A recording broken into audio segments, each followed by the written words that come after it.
Hello बच्चों, welcome to growth up. Okay, आइए बच्चों, आज हम डिस्कस करेंगे straight motion in a straight line. Okay, part seconds. आज मैं डिस्कस करूंगा distance, displacement, average speed, okay, और ऑरेज वेलोसिटी। तो आइए देखते हैं।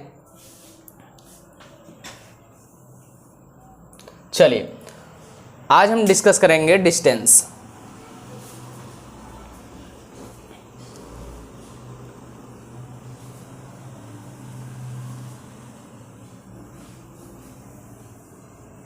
चलिए देखिए, डिस्टेंस क्या होता है। It is the actual path of the length covered by a moving particle in a given interval of time. कहते हैं डिस्टेंस क्या होता है कि कोई मूविंग पार्टिकल्स, कहते हैं एक्चुअल पाथ ऑफ लेंथ को जितने टाइम में कवर करता है वही उसका क्या होता है, डिस्टेंस। क्या होता है, डिस्टेंस। ओके, चलिए, ये तो डिफिनीशन रहा, बट आज को हम आपको पिक्चर बना के क्लियर करते हैं। ओके, पहले थोड़ा सा डिस्कस कर लेते हैं इसके point. It is a scalar quantity. Scalar quantity किसे कहते हैं आपको पता होना चाहिए। Those physical quantity only have the magnitude, no direction. You understand. कोई मतलब सिर्फ मैग्नीट्यूड हो, कोई डायरेक्शन ना हो, उसे हम क्या बोलेंगे, स्केलर क्वांटिटी। तो ऐसे ही डिस्टेंस भी है। ओके, चलिए, डायमेंशन की बात किया जाए तो आप जानते हैं डायमेंशन LT-1 होता है। अगर आपको क्लियर ना हो तो हम आपको ऑलरेडी अभी क्लियर कर देंगे। ओके, चलिए, यूनिट क्या होता है, मीटर। डिस्टेंस है तो डिस्टेंस का यूनिट, ऐसा यूनिट क्या होगा, मीटर होगा। ओके, चलिए, डिस्टेंस क्या होता है थोड़ा सा क्लियर कर लेते हैं। चलिए, जैसे मैंने देखा एक बॉडी है, ए पॉइंट से बी पॉइंट पर जा रही है। मुझे कार बनाने का बहुत शौक है। चलिए, ए देखो, यहाँ पर हम चाहते तो ए पॉइंट से बी पॉइंट पर सीधा जा सकते थे बिल्कुल, बट एक्चुअल पाथ नहीं है। ठीक है, एक्चुअल पाथ ये है। ओके, एक्चुअल पाथ तो कहते हैं एक्चुअल पाथ की जो लेंथ होती है वही कहलाती है क्या, इसी को क्या बोलेंगे, डिस्टेंस। ओके, डिस्टेंस समझ में आया। तो कहते हैं it is the actual path of the length covered by a moving particle in a given interval of time. कहते हैं एक निश्चित समय के एक निश्चित टाइम में एक मूविंग बॉडी एक्चुअल पाथ को कवर करती है तो उसी को क्या बोलते हैं, डिस्टेंस। ओके, मैंने ऑलरेडी यहाँ पे पिक्चर बना के क्लियर किया है। इसे बोलते हैं एक्चुअल पाथ और इसे बोलते हैं शॉर्टेस्ट गैप, जो आपको हम अभी नेक्स्ट हेडिंग में पढ़ाएंगे। ठीक है, तो समझ में आया। रास्ता कैसा भी हो, एक्चुअल होना चाहिए, जैसा उसकी बनावट हो। लेकिन याद रखिएगा, इसको स्केलर क्यों बोला गया, कारण है, आपने देखा कि अगर ये मूविंग पार्टिकल अभी क्या, अब जा रही है, कुछ टाइम के बाद आपने देखा कि यही कार डाउन की तरफ जा रही है। Okay, up down. Okay, you understand. तो कहते हैं यहाँ पे एक्चुअल पाथ अगर मान लें हम कि ए 80 मीटर है। Okay, 80 metre is the magnitude. Magnitude equal to क्या है, 80। Okay, 80 metre. चलिए भाई, बट आप देखिए डिस्टेंस को हम कैसे डिस्क्राइब करेंगे, कभी अप कभी डाउन, कभी अप कभी डाउन हो रहा है। तो क्या ये डायरेक्शन को हम ले सकते हैं, नो। तो कहते हैं ऐसी फिजिकल क्वांटिटी जिसमें सिर्फ मैग्नीट्यूड हो, नो डायरेक्शन, तो उसे हम क्या बोलेंगे, स्केलर क्वांटिटी। क्या बोलेंगे, स्केलर क्वांटिटी। यू अंडरस्टैंड, समझ में आया। चलिए, इसका डायमेंशन अगर देखना चाहते हैं तो देख लीजिए, थोड़ा सा डायमेंशन गलत है। ठीक है, चलिए, यहाँ पे सिर्फ होगा L। क्या होगा, L। यू अंडरस्टैंड, क्योंकि लेंथ मीटर होता है, मीटर का डायमेंशन, क्योंकि मीटर क्या है, फंडामेंटल फिजिकल क्वांटिटी है। क्या है, fundamental physical quantity. Fundamental length एक क्या है, फंडामेंटल फिजिकल क्वांटिटी है, उसका यूनिट मीटर होता है। ओके, तो इसका डायमेंशन क्या होगा, L होगा। क्या होगा, L। You understand. चलिए नेक्स्ट, आइए अब हम डिस्कस करने जा रहे हैं डिस्प्लेसमेंट। क्या होता है, डिस्प्लेसमेंट। चलिए देखते हैं डिस्प्लेसमेंट क्या होता है। सबको समझ में आएगा। आइए, डिस्प्लेसमेंट क्या होता है? The shortest gap between initial and final point is called the displacement. Very important, shortest gap. आइए थोड़ा सा पिक्चर से क्लियर करते हैं। चलिए, कहते हैं डिस्टेंस के कई पाथ हो सकते हैं। ठीक, चलिए देखिए, कहते हैं ये सब क्या है? एक्चुअल पाथ है। कहते हैं इनिशियल पॉइंट ए है और फाइनल पॉइंट बी मैंने मान लिया। तो कहते हैं शॉर्टेस्ट गैप क्या हो सकता है? आपने एक, आप जहाँ से बिलोंग करते होंगे, सपोज दैट आपके घर से जो रास्ता गया होगा बिल्कुल स्ट्रेट नहीं, थोड़ा सा अगर बेंड होगा, तो आप ज़रूर ये दिमाग लगाते हैं अगर हम इधर से जा कर के कि मेन रोड पर आएंगे, तब तक हम ऐसा करते हैं इनके घर से सीधा निकलते हैं, सीधा मेन रोड पर आ जाएंगे। तो आपने कभी ये सेंस लगाया? बिल्कुल वही डिस्प्लेसमेंट है। क्या है? इनिशियल पॉइंट है आपका ये, इनिशियल पॉइंट, ओके, और ये है क्या? Final point. Okay, final point, you understand. चलिए, शॉर्टेस्ट गैप, शॉर्टेस्ट गैप क्या है? Initial to final. शॉर्टेस्ट जो गैप है इसे बोल सकते हो क्या? Shortest gap. Okay, shortest gap को ही क्या बोलते हैं हम? डिस्प्लेसमेंट। Displacement, displacement. ओके, इसी को हम क्या बोलते हैं? डिस्प्लेसमेंट। तो कहते हैं the shortest gap between the initial and final point is called displacement. Okay, आपने देखा एक्चुअल पाथ ऐसा है, कम से कम आपको डिस्टेंस कवर करने की जो कैपेसिटी होती है ना, जो डिस्टेंस कम से कम कवर की जाती है, उसी को हम डिस्प्लेसमेंट बोलते हैं। जैसे मैंने बोला ये एक्चुअल पाथ है, एक्चुअल पाथ में हमको जाने में काफ़ी टाइम लगता और काफ़ी डिस्टेंस कवर करना पड़ता, बट हमको शॉर्टेस्ट गैप चाहिए। शॉर्टेस्ट गैप ही कहलाता है क्या? डिस्प्लेसमेंट। क्या कहलाता है? डिस्प्लेसमेंट। पिक्चर देखिए, ओरिजिन से मैंने देखा ओ पॉइंट से लेकर के यहाँ पर पॉइंट ए है, यहाँ पर बी है। ओके, चलिए, ये लाइन आपका ए को डिनोट कर रहा है और ये लाइन आपको बी को डिनोट कर रहा है। कहते हैं ए और बी के बीच में क्या हम ऐसे आकर के ऐसे जा सकते हैं? नहीं।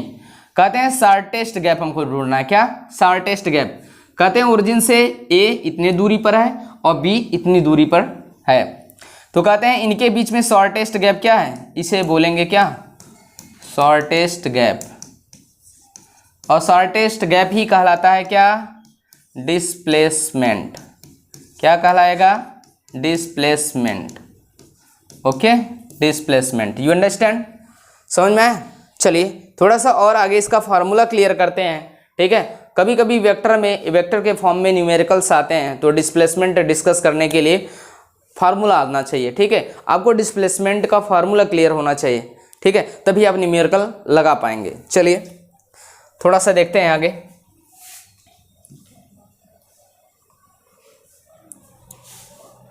ओके, चलिए पिक्चर जो बना था उसी पिक्चर को फिर से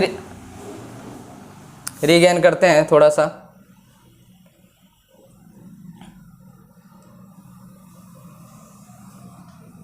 ओके, चलिए पिक्चर ऐसे बना था। ठीक है, यहाँ पर ए पॉइंट, यहाँ पे बी पॉइंट। ओके, यहाँ पर वेक्टर r1, यहाँ पे वेक्टर r2।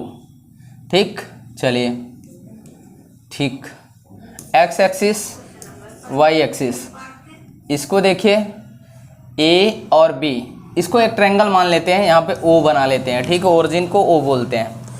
वही मतलब इन्होंने एक तरीके से डिस्प्लेसमेंट को कैसे हम कैलकुलेट करेंगे, जैसे कोई कोऑर्डिनेट के अकॉर्डिंग अगर न्यूमेरिकल्स आता है वेक्टर फॉर्म में, तो हम उसको कैसे अच्छी तरीके से डिस्क्राइब कर सकते हैं। Okay, from triangle OAB, you understand, triangle OAB, you understand.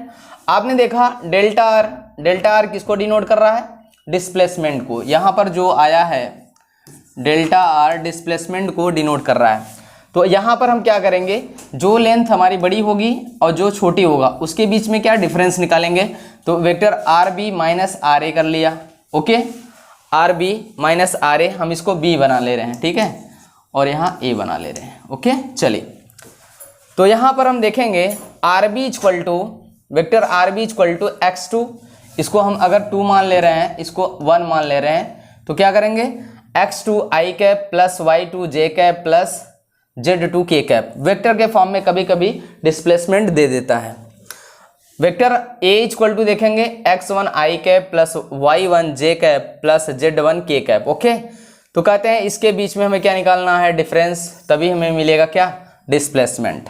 तो कहते हैं डिफरेंस निकालने के लिए हमें वेक्टर को माइनस करना पड़ेगा।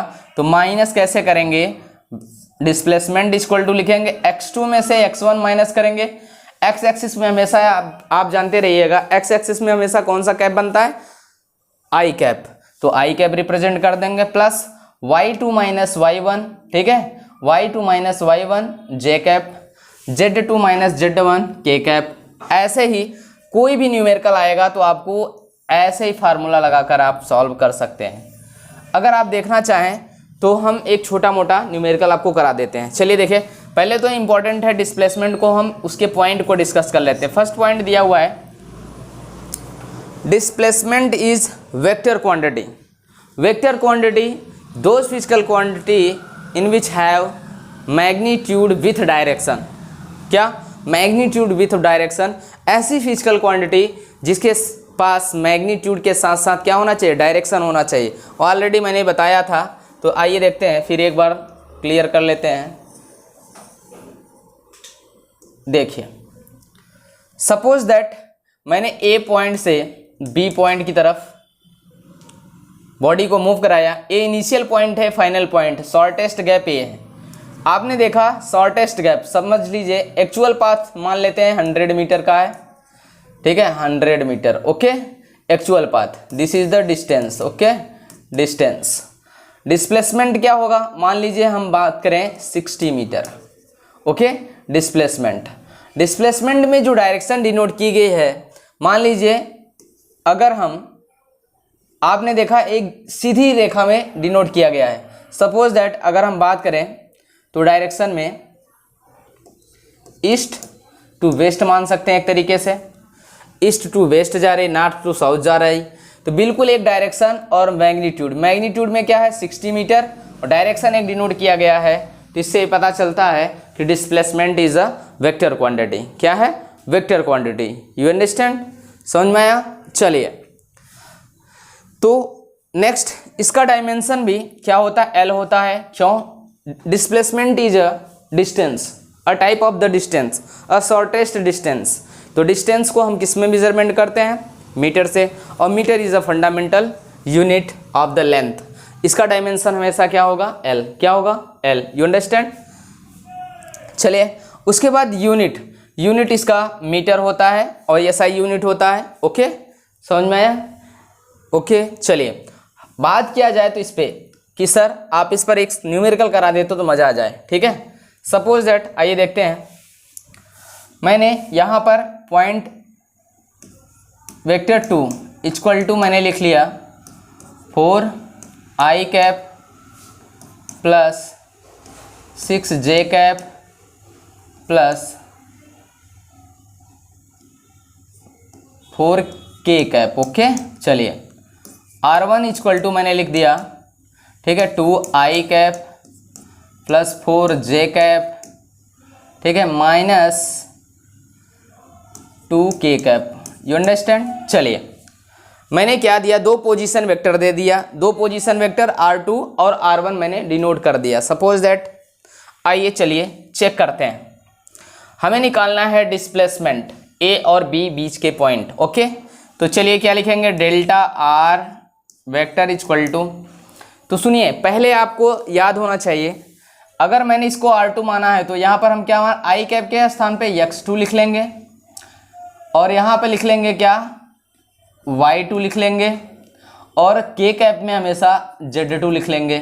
ओके, क्योंकि i कैप हमेशा x एक्सिस में मिलता है, j कैप हमेशा y एक्सिस में मिलता है और k कैप हमेशा z एक्सिस में मिलता है। ओके, चलिए r1 के अकॉर्डिंग हम बात किया जाए तो इसको x1 मान लेते हैं और यहाँ पे x2 y1 मान लेते हैं और यहाँ पर z1 मान लेते हैं। ओके, वैल्यू सबकी पता होना चाहिए। यहाँ पर जो x2 है 4 मैग्नीट्यूड है, y2 6 है और Z2 4 है।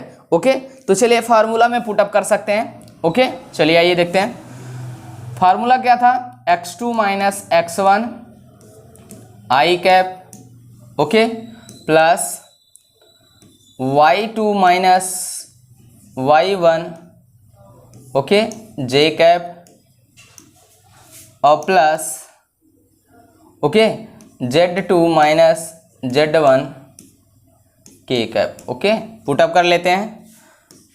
डेल्टा आर इक्वल टू लिखेंगे x2 के स्थान पे हम क्या लिखेंगे 4 माइनस 2 ब्रैकेट में आई कैप, ओके, प्लस y2 के स्थान पे हम क्या लिखेंगे 6 माइनस 4 जे कैप, ओके, और प्लस यहाँ पे लिख सकते हैं Z2 क्या है 4 माइनस, ओके, यहाँ पे साइन के साथ थोड़ा डिनोट करना है। देखिएगा यहाँ पे ऑलरेडी -2 है और इस फार्मूले में भी माइनस लगता है, इसलिए हम यहाँ पर क्या कर लेंगे प्लस, क्या लिखेंगे प्लस, क्योंकि ऑलरेडी फार्मूले में माइनस है। तो यहाँ पर जब किसी माइनस को माइनस के साथ मल्टीप्लाई करते हैं ना तो हमेशा क्या हो जाएगा प्लस, क्या हो जाएगा प्लस। यू अंडरस्टैंड, के कैप, कोई दिक्कत? ओके, चलिए देखते हैं। डेल्टा आर इक्वल टू लिख सकते हैं 4 में से 2 माइनस करेंगे 2 आई कैप, ओके, प्लस 6 में से 4 माइनस करेंगे 2 J cap, okay, plus 6 K cap. ये तो वेक्टर फॉर्म में आपका आंसर आ चुका है। अगर वेक्टर फॉर्म में ही एज टू एज अगर रिप्रेजेंट कर रहा है तो आंसर है आपका। बट कभी कभी पूछता है वेक्टर आर का मैग्नीट्यूड निकालिए, मैग्नीट्यूड। तो मैग्नीट्यूड निकालने का अच्छा तरीका क्या होता है, तो यहाँ पर लिखेंगे delta vector R magnitude. Magnitude का सिंबल लगाएंगे इक्वल टू जो भी है आई कैप स्क्वायर करेंगे, जितनी आई कैप का यानी एक्स वाई जेड का स्क्वायर, यानी यहाँ पे 2 आई कैप का क्या करेंगे स्क्वायर, प्लस 2 जे कैप का स्क्वायर, प्लस 6 के कैप का square. You understand, under root में। ओके, चलिए इसको सॉल्व करते हैं। हमेशा याद रखना जो आई कैप, जे कैप और के कैप हैं ये क्या है, यूनिट वेक्टर है। क्या है, यूनिट वेक्टर। यूनिट वेक्टर का मीन्स होता है the magnitude of the ones. Okay, जब किसी वेक्टर क्वांटिटी का मैग्नीट्यूड 1 होता है उसे यूनिट वेक्टर बोलते हैं। ओके, चलिए देखते हैं। तो आइए सॉल्व कर लेते हैं। Delta R equal to, okay, चलिए यहाँ पर रूट के अंदर रखते हैं वैल्यू 4 प्लस 36। तो इसको ऐड कर लीजिए, 4 4 8 और 8 36 कितना हो जाएगा 44। क्या हो जाएगा 44। ओके, 44 अंडर रूट में 44, यहाँ वेक्टर हट जाएगा, सिर्फ बचेगा क्या delta R. Okay, you understand. तो आपका आंसर आ गया डिस्प्लेसमेंट का अंडर रूट 44 का वैल्यू निकालना चाहे तो निकाल सकते हैं। ऐसे ही आपका आंसर आ गया। यू अंडरस्टैंड, समझ में आया होगा कि डिस्प्लेसमेंट क्या होता है। यहाँ पे 2 पोजीशन वेक्टर दिया जाएगा, बहुत कंपटीटिव में सवाल आता है और आपके बोर्ड एग्जाम में एनसीईआरटी में आता हुआ है। ठीक है, तो इंपॉर्टेंट ये है कि आपको सबसे इंपॉर्टेंट है वेक्टर फॉर्म में डिस्प्लेसमेंट निकालना आना चाहिए, सिंपल तरीके से नहीं। ऐसे नहीं कि बस आपको डिस्प्लेसमेंट इनिशियल और फाइनल देखना है, आपको मीटर में दिया है माइनस कर लिया आंसर आ गया, बट नहीं, आपको थोड़ा सा हाईटेक पढ़ना है। क्या हाईटेक? इंपॉर्टेंट ये होता है कि आजकल थोड़ा सा मेरा लैंग्वेज जो है एनसीईआरटी का ना टिपिकल होता जा रहा है, इसलिए इंपॉर्टेंट है। और ये कहते हैं ना कि ऐसा कंसेप्ट रखा जाता है ताकि बच्चा का थोड़ा सा माइंड चेक किया जाए, तो इसलिए इंपॉर्टेंट है माइंड चेक। ठीक है, तो समझ में आया डिस्प्लेसमेंट, आपको समझ में आया होगा डिस्प्लेसमेंट के कौन सी क्वांटिटी है, वेक्टर क्वांटिटी है। वेक्टर क्वांटिटी क्यों है मैंने ये समझा दिया, और डिस्प्लेसमेंट को कैसे कैलकुलेट करते हैं as a position vector. Okay, मैंने ये बता दिया, इसका डायमेंशन आपको बता दिया, क्योंकि ये फंडामेंटल क्वांटिटी आता है क्या, लेंथ और डिस्टेंस क्या होता है, एक फंडामेंटल लेंथ क्या है, एक फंडामेंटल क्वांटिटी, उसका यूनिट क्या होता है मीटर, तो डिस्प्लेसमेंट का भी यूनिट मीटर ही होगा। ओके, चलिए आइए चलते हैं next.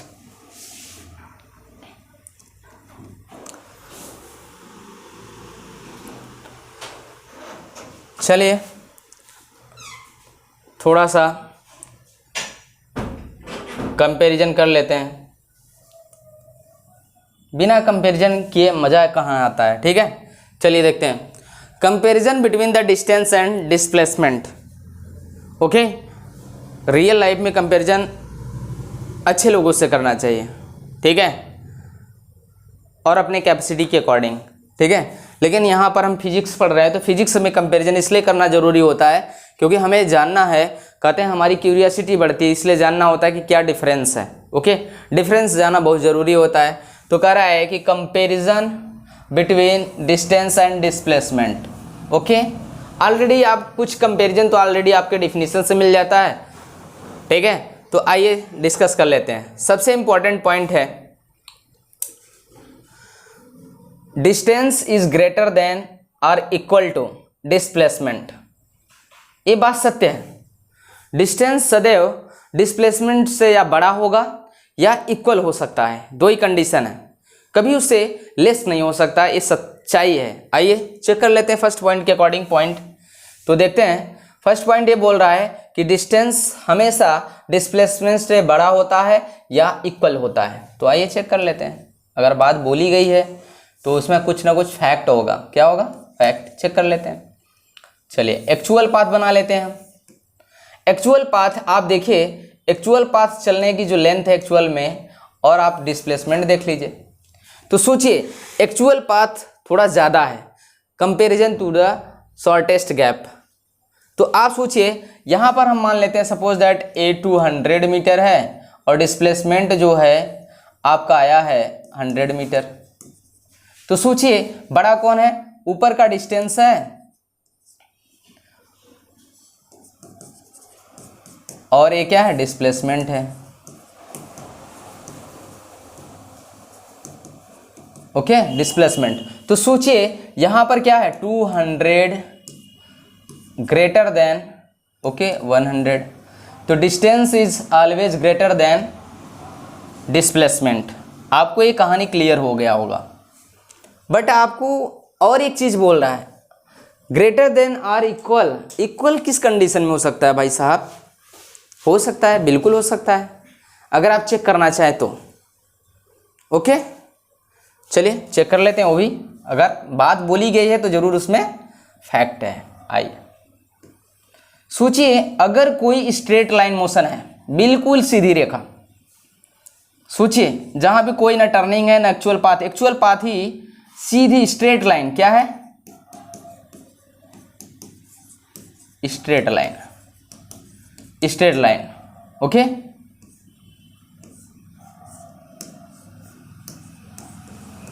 Straight line.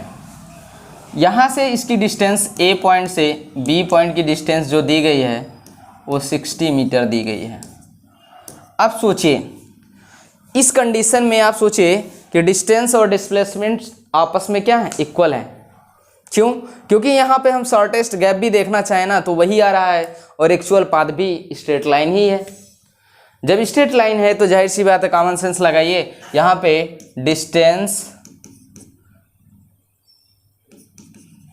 Distance always equal displacement. ठीक है, डिस्प्लेसमेंट यहाँ पर क्या हो गया? इक्वल। समझ में आया होगा? तो हमने बोला कि डिस्टेंस इज ग्रेटर देन और इक्वल डिस्प्लेसमेंट। ये पॉइंट आपको क्लियर हुआ? बिल्कुल समझ में आया। Next, for a moving particle, okay समझिएगा अच्छे से, for a moving particle distance can never be negative और zero while the displacement can be। सोचिएगा, बोलते हैं किसी भी मूविंग पार्टिकल में डिस्टेंस कभी भी निगेटिव नहीं होता और ना ही कभी जीरो होता है, बट डिस्प्लेसमेंट हो सकता है। बिल्कुल, बट डिस्प्लेसमेंट जीरो भी हो सकता है और निगेटिव भी हो सकता है। ये बात सत्य है। अगर बात बोली गई है तो कुछ तो फैक्ट है।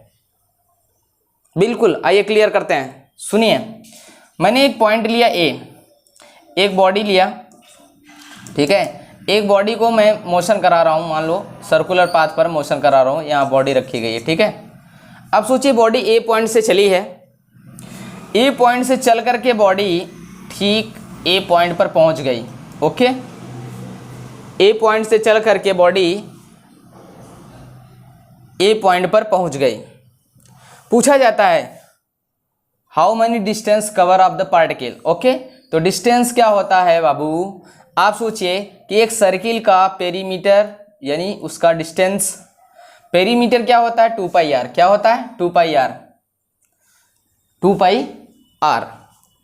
चलिए, और डिस्प्लेसमेंट 0 क्यों हुआ, क्योंकि कारण है डिस्प्लेसमेंट, ऑलरेडी हम उसका डिफिनीशन ही पढ़े, shortest gap between the initial and final point. Initial and final point हमने पढ़ते पढ़ते ऑलरेडी ये डिफिनीशन हमको क्लियर हो चुका है। तो हाँ, ये बात करते हैं यहां पर इनिशियल पॉइंट, ओके, और यहीं पर फाइनल पॉइंट। सोचिए, जहां से हम चले थे ठीक वहीं पर आकर रुक गए, तो हमारा टोटल डिस्टेंस क्या हुआ, टोटल शॉर्टेस्ट गैप क्या हुआ 0, और शॉर्टेस्ट गैप जब 0 हो गया तो हमारा डिस्प्लेसमेंट भी क्या हो गया 0 हुआ कि नहीं। मजा आया, ओके, समझ में आया। तो हमने 2 पॉइंट को डिस्कस कर लिया और दोनों पॉइंट आपको बहुत अच्छे से समझ में आया होगा, ये उम्मीद करते हैं। चलिए, थर्ड पॉइंट बोल रहा है फॉर अ मोशन, ठीक है, for motion between 2 point displacement is single value while distance depend on the actual path. Very important, कहते हैं कि 2 पॉइंट के बीच में एक्चुअल पाथ की कई कारण हो सकते हैं, एक्चुअल पाथ कई हो सकते हैं, बट उसका शॉर्टेस्ट गैप हमेशा एक होता है। यानी डिस्प्लेसमेंट सिंगल हो सकता है लेकिन एक्चुअल पाथ मैनी हो सकते हैं। सपोज दैट आप अपने घर से निकलिए, आप रोड मेन हाईवे पे जाना है आपको, तो क्या आप सोचा है कभी कि आपके घर से हाईवे तक जाने का क्या एक ही रास्ता होगा? क्या एक ही रास्ता हो सकता है? बिल्कुल नहीं। लेकिन आप जिस पॉइंट पर आपका हाईवे है, आपका घर है, वहां से सीधी रेखा खींच लीजिए, वो हमेशा एक आएगी। बट आपको हाईवे पर जाने का रास्ता हो सकता है उनके घर से निकल जाओ, हो सकता है उनके रोड से उससे उस रूट से कई रोड मिल सकती हैं। This is the actual path, this is your distance, but shortest gap only one single. You understand? आइए इसको पिक्चर से मैं क्लियर करता हूं। अगर बात बोली गई है तो कोई तो फैक्ट है। चलिए चलते हैं नेक्स्ट।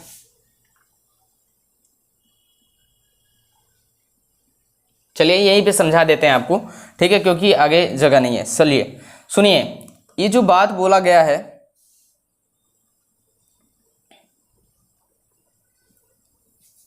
सुनिए, ये जो बात बोला गया है,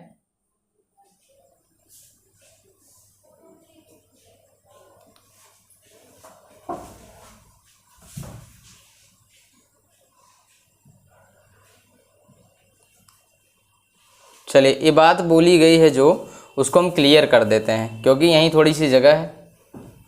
ओके, यू अंडरस्टैंड। चलिए, मतलब ये बात बोला गया है for motion between 2 point displacement is the single value while the distance depend on the actual path. Very important point. Suppose that एक बच्चा है, ठीक है, बच्चा बना रहा हूँ, मज़ा आएगा आपको, ठीक है। Okay, this is a boy. Okay, मान लीजिए इसका घर है, ठीक, ए पॉइंट। ओके, इसके घर से रास्ता गया है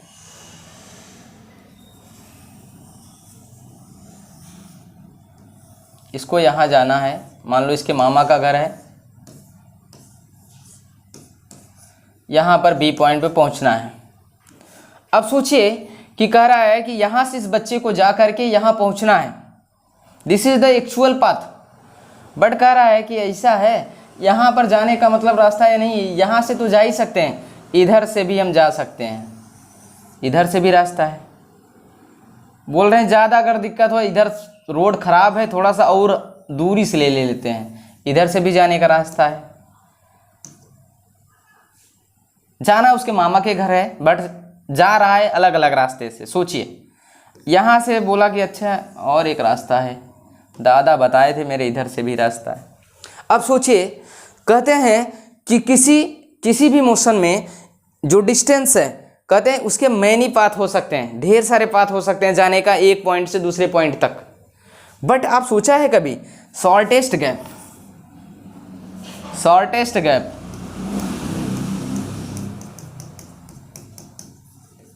शॉर्टेस्ट गैप यानी सिंगल डिस्प्लेसमेंट होता है, क्योंकि एक पॉइंट से सिर्फ दूसरे पॉइंट तक जाने का सिर्फ सिंगल डिस्प्लेसमेंट होता है। You understand.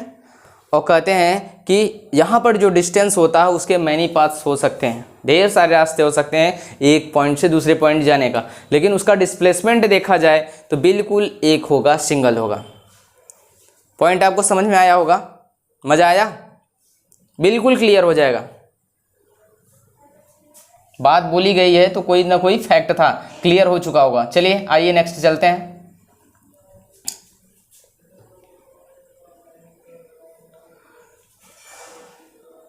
चलिए अब आते हैं फार्मूले पर। थोड़ा सा हम पढ़ने जा रहे हैं क्या, स्पीड।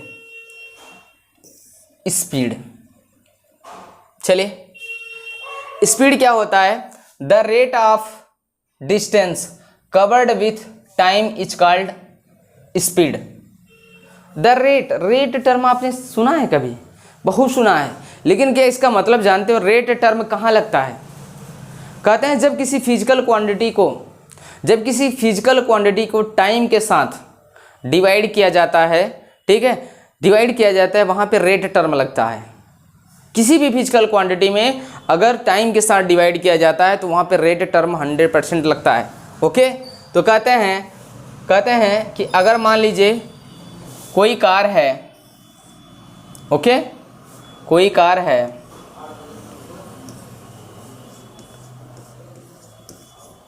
मान लीजिए 450 मीटर डिस्टेंस को, ठीक है, टी इक्वल टू 90 सेकेंड में कवर कर रहा है, ठीक है, 90 सेकेंड में कवर कर रहा है, तो पूछते हैं कि उसका स्पीड बताइए। सोचिए स्पीड इक्वल टू फार्मूला आप देखिए, स्पीड इक्वल टू होता है distance covered upon time taken, यानी बॉडी मूविंग पार्टिकल्स कितनी डिस्टेंस को कवर की है और कितने टाइम में कवर की है। अगर हम डिस्टेंस में टाइम से डिवाइड कर दें तो हमें मिल जाएगा स्पीड। जस्ट इस कार का अगर स्पीड पूछा जाए कि भैया इस कार का स्पीड क्या होगा, तो सोचिए, तो इसका इन्होंने 400 कितना डिस्टेंस कितना कवर किया, 450 मीटर डिवाइड बाई कितने सेकंड में कवर किया है, 90। तो आप चेक कर सकते हैं, ठीक है, जीरो को जीरो से गोली मार देंगे और सिर्फ बचेगा ना 9 1 जा 9, 9 5 जा क्या होता है 45। You understand. यानी कार की जो स्पीड थी कितनी आई, 5 metre per second. 5 metre per second से जो कार थी 450 मीटर को कवर कर लिया, कितने सेकंड में, 90 सेकंड में। यूनिट की बात किया है, डिस्टेंस को हमेशा याद रखना, डिस्टेंस एक लेंथ है, लेंथ को हमेशा किससे मेजरमेंट करते हैं, मीटर, और टाइम सदैव सेकंड। तो इसका यूनिट आ जाएगा क्या, मीटर पर सेकंड। डायमेंशन की बात किया गया है, तो डायमेंशन आप जानते हैं, मीटर को किससे, एल से, टाइम को टी से रिप्रेजेंट करते हैं। तो आप जानते हैं डायमेंशन को हमेशा पावर में लिखा जाता है, तो ये ना भूले, ठीक है। फंडामेंटल क्वांटिटी के ऊपर जब पावर लगा के हम किसी चीज़ को रिप्रेजेंट करते हैं उसी को डायमेंशन बोलते हैं। तो क्या होगा, एल टी, यहाँ पर पावर प्लस में ऊपर जाएगा, क्या हो जाएगा माइनस, तो L T -1। This is the dimension of the speed. You understand. Okay, तो बात समझ में आई, क्लियर हुआ ना, बिल्कुल। चलिए नेक्स्ट चलते हैं।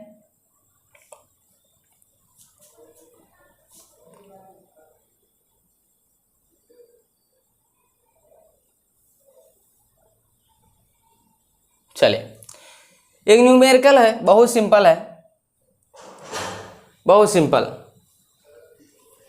चेक कर लेते हैं, 1 सेकंड में हो जाएगा। चलिए देखते हैं question. If a moving particle covered 400 distance in the 20 second, what will be the speed of the particle. Very important. अरे चलिए देखते हैं स्पीड, ये तो सबको आ जाएगा, बस माइंड चेक करने के लिए कि आपको स्पीड का फार्मूला याद है कि नहीं। बस चलिए देखते हैं। स्पीड इक्वल टू, आप जस्ट फार्मूला पढ़े हैं अभी, क्या होता है, डिस्टेंस अपॉन टाइम। डिस्टेंस आपको दिया है, ठीक है, क्या दिया है, 400 अपॉन, आपको डिस्टेंस दिया हुआ है कितना, 400 मीटर। टाइम दे रखा है तो यहाँ पे लिख सकते हैं, मेंशन जरूर किया करो, distance given, okay, given 400 metre, okay, time taken 20 second, okay, mention जरूर करेंगे। तो क्या करेंगे, 20 सेकेंड से डिवाइड करेंगे, कट कर देंगे तो आ जाएगा कितना, 20 metre per second, okay, 20 metre per second. समझ में आया? चलिए, तो मूविंग पार्टिकल का जो स्पीड आया है क्या, 20 metre per second. You understand? चलिए नेक्स्ट चलते हैं। अब आता है टाइप्स ऑफ द स्पीड। क्या, टाइप्स ऑफ द स्पीड। मजा आने वाला है, बहुत सिंपल है, बस आप हमको सुनिए और फॉलो करिए। और इम्पोर्टेंट ये है, चैनल को सब्सक्राइब भी करिए, ओके। चलिए समझते हैं uniform speed. When a particle covered equal distance in the equal interval of time is called uniform speed. Very important, सुनिए।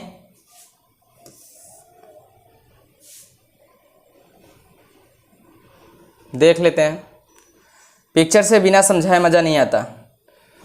और कहते हैं जो पिक्चर हमारे माइंड में सेट होती है वही हमारे ब्रेन में काफ़ी टाइम तक रहता भी है। चलिए देखते हैं। सपोज दैट, देखिए एक कार है, ठीक, कहते हैं कि एक car X1, X2, X3, suppose that 50 metre, 50 metre, 50 metre, 50 metre, time 10 second, 10 second, 10 second, 10 second. सुनिए, कहते हैं if a particle covered equal distance in equal interval of time. कहते हैं कि कोई भी मूविंग पार्टिकल इक्वल डिस्टेंस को इक्वल टाइम इंटरवल में कवर करती है तो उसका स्पीड क्या है, यूनिफॉर्म स्पीड है। कैसा है, यूनिफॉर्म। इस कार का देखिए, इसने फर्स्ट 50 मीटर को 10 सेकेंड में कवर किया, ठीक उतने ही सेकंड में फिर 50 मीटर को कवर कर लिया, फिर उतने ही सेकंड में फिर नेक्स्ट 50 मीटर को कवर कर लिया, फिर उतने ही टाइम में नेक्स्ट 50 मीटर को कवर कर लिया।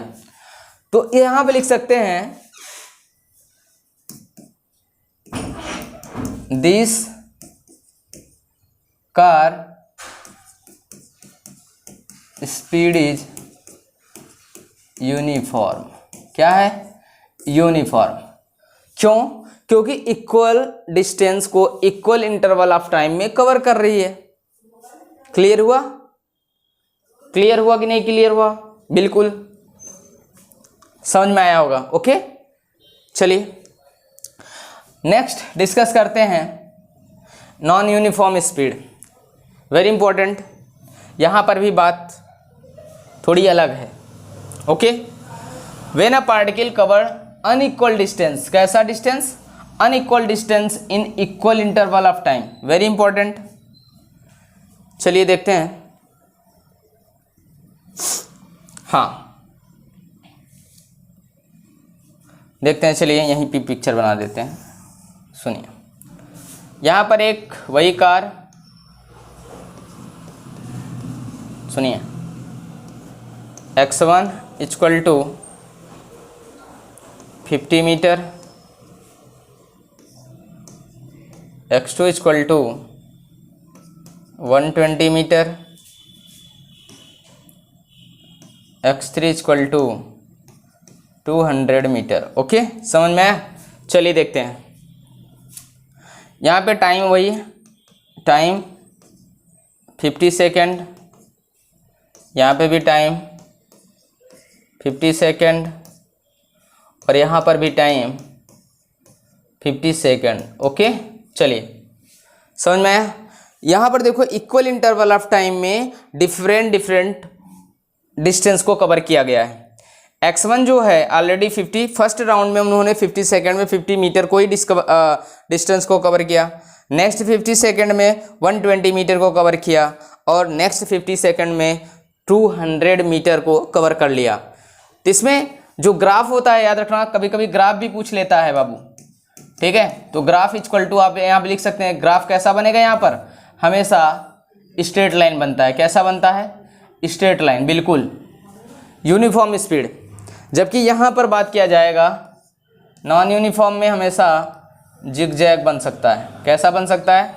जिगजैग। ये नॉन यूनिफॉर्म मोशन का ग्राफ है, समझ में आया? ये यूनिफॉर्म का है और ये नॉन यूनिफॉर्म का है, समझ में आया? ग्राफ थोड़ा सा चेंज हो जाता है। मेन कारण क्या है कि यहाँ पर अनइक्वल डिस्टेंस को इक्वल इंटरवल ऑफ टाइम में कवर किया जाता है। ओके, चलिए नेक्स्ट देखते हैं। Average speed.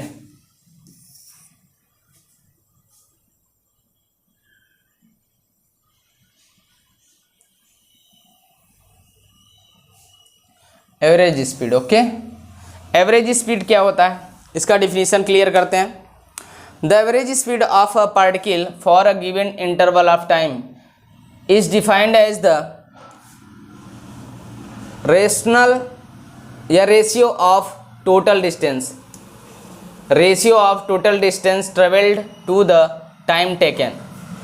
कहते हैं कि एक मूविंग कार है, ओके, एक मूविंग कार है, उसका एवरेज स्पीड क्लियर करना है। तो कैसे करेंगे, समझिएगा अच्छे से। फार्मूला आपको बहुत क्लियर होना चाहिए, और फार्मूले के साथ साथ उसका वो सारी फार्मूले के साथ साथ उसका, चलिए देखिए। तो हमने एवरेज स्पीड को डिस्कस करना है। चलिए देखें, देखिए एक moving car,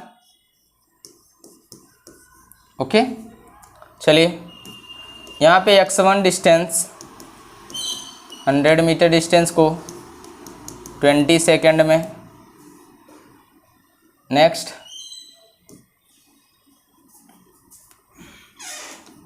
x2 equal to 50 metre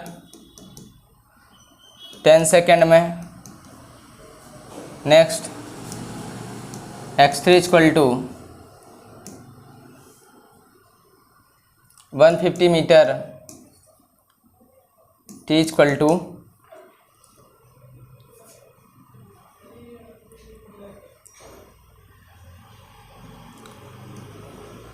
30 second में, ओके। चलिए, तो देखिए यहाँ पर पता करना है कि average speed of the car. तो एवरेज स्पीड ऑफ कार क्या हो जाएगा, total distance upon total time. Total distance आप पहले काउंट कर लीजिए, टोटल डिस्टेंस, फार्मूला याद रखना, total distance upon total time, okay. चलिए, टोटल डिस्टेंस क्या है, x1 plus x2 plus x3 upon t1 plus t2 plus t3, okay. Average speed equal to हो जाएगा क्या, x1 के स्थान पे क्या है 100 प्लस 50 प्लस 150। टाइम कितना है, टाइम है आपका 20 प्लस 10 प्लस 30 उस, ओके। चलिए सॉल्व करते हैं। टोटल अगर डिस्टेंस ऐड करेंगे तो हो जाएगा क्या 300, ओके 300, और टोटल टाइम टेकन कितना है 60, okay. Average speed equal to लिखेंगे क्या, 0 से 0 को गोली मार देंगे, 6 1 जा 6 6 5 आपके कितना आ जाएगा 5 मीटर पर सेकेंड, ओके, तो average speed of the car आ गया 5 metre per second. You understand? Okay बच्चों, आज के लिए बस इतना, बाकी नेक्स्ट क्लास। ओके।